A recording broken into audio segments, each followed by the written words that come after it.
The Grand at 101 Center, Wellington's best music. Hey, thanks for listening local. It's 8:40 with Aaron and Dave. This is the best day ever. You were right, Aaron. You were right.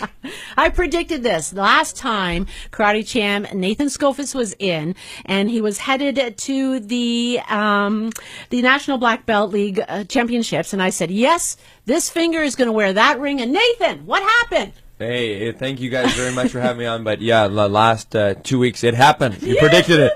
Yeah, so... Mystic, Aaron. So explain that. What is Nazca? So Nazca is a North American Sport Karate Association. Okay. And like anything, if you watch on ESPN, they have like those U.S. Open karate tournaments. That's all through Nazca. They run like 13 tournaments a year of the biggest ones. Okay. So you're that champion, yeah. and you're also the NBL. Now, is that the National Black Belt? National Black Belt League. So I had won the two, but never in the same year. So to do that, yeah, it's definitely surreal. No one's done that. No one's done that. In the same year. Yeah. Nathan's done it. The only one to do it. Absolutely. Oh my gosh. So now you've unified the belts. So what does that mean? Does that mean now there's one new championship, or winning the both leagues in 1 year? It means in my weight category, there's one champion. So there's if you ever watch boxing, they say like the unified champion. Yeah.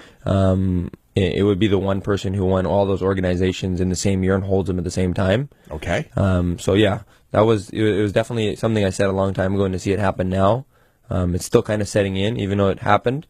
It's definitely a surreal moment. I want to know, I was asking Sophie, Mom's here, the moment you won, and you've been waiting for this or planning for this since you were tiny, this actually happened, you didn't even realize you had won. Yeah, because it's like you just think it's a normal match, because I always like train myself, like you just try to look to the next moment, don't get like caught up in the moment, you don't want to bring emotion into it.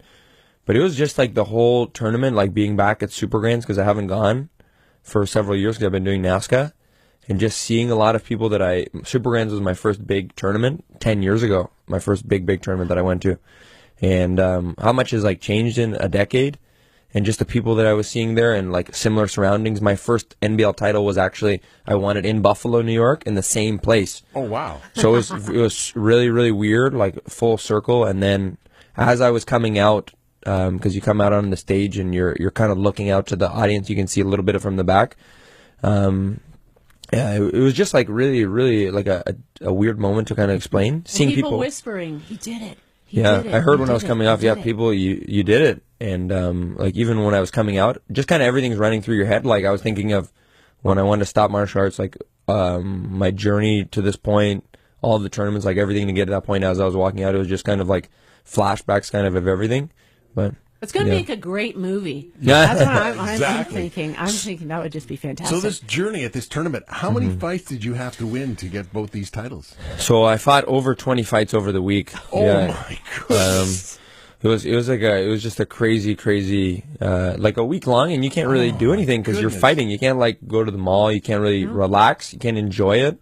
And your mom's saying, you don't have the food you normally eat. You're not in your own bed. So you're totally, so to accomplish what you did out of all that is just, it's insane and fantastic. Yeah, I think like the physical, like most tournaments, like physically demanding, but I think this one as well is very mentally demanding, because it's, first of all, it's the week over Christmas. So I weighed in on the 25th. I fought all the way. I got back to Guelph on the 1st of January. So I missed New Year's, I missed Christmas. Oh my goodness. And I think it's like it's a difficult task, right? You have to sacrifice a lot. You got a ring. What did you want for Christmas? 2 rings. Yeah. So where to from here now? Where do you plan to do fighting? Are you going to go to MMA and try and get in there and make some noise there too? Maybe never. No more fighting. No more fighting. I want to open a restaurant. So my next tournament will actually be in Chicago in a little over a week. I'll be in Chicago, so that'll be my first tournament where I'm kind of defending. That'll be the first Nazca tournament of the year. Okay. But MMA is something definitely a lot of people have talked to me about. I've trained with a lot of MMA fighters, and I know that my skill, I would be able to, I'm confident I would be able to have some success in MMA as well. It's definitely something I'm thinking about, because with karate and kickboxing going into the Olympics in the early stages. That's also something to represent Canada would be a big thing, and win a gold medal for the community would definitely be something. Phenomenal. But speaking of community, what you've done for your area, and I said, what does this mean to you personally to win? He said, not so much personally. Tell him what you said to me. Like, it's obviously a great goal. Like, being world champion is awesome.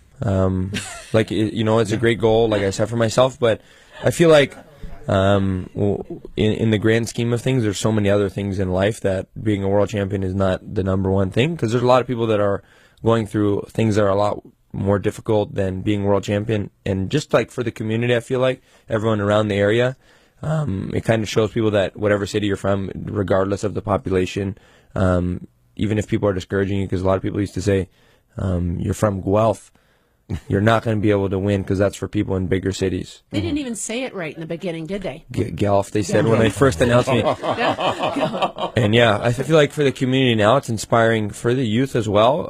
Just because I feel like it is possible. If you set your goal and you work hard towards it, you can reach it. But I feel like that's the biggest thing, inspiring the youth, because in life your life should mean something more than just yourself. You should have an impact on people around you, and I feel like that's the biggest thing.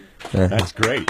Now, Guelph Family Martial Arts. That's where you are. So people are listening to you right now, Nathan, and you can be part of their child's lives. Yeah, Guelph Family Martial Arts. We've had the studio. It's been just an overwhelming response from the community. We have people that travel all the way from Hamilton, Breslau, Waterloo just to train with us. And yeah, I feel like martial arts, it's highlighted definitely for the physical benefits, a lot of people think, but I feel like the mental benefits, just being able to cope with stress, perseverance, obviously being able to push past that obstacle, because everybody encounters things along the way, is definitely one of the things. But yeah, if you're interested, we have classes for children all the way up to adults, and if you can reach us at our email, that is gfmakarate@gmail.com, or 519-341-0550. Just one more question. Yeah. Youngest person in the club? The youngest person in the dojo is 3 years old. And how old's the oldest? The oldest is we have someone 75. Okay, Arctic Dingo's in. Tell the question. What did you ask? I want to know, do you pit them against each other? Is there like a random draw where you never know who you're going to fight? It's a fight league. 3 versus 75. In this corner, 3 weighing 15 pounds. Thanksgiving at the Montgomery House. Yeah, exactly. Well, Sensei Nathan Skoufis, your 2017-18 Nazca and NBA World Champion from Guelph. You can meet Nathan and get in touch. Guelph Family Martial Arts. Thank you so much for having me on, guys. Happy New Year to everyone, and thank you for the community for the just overwhelming response and the support over the years. Thank you. All right, can't wait to get our pictures up on Facebook.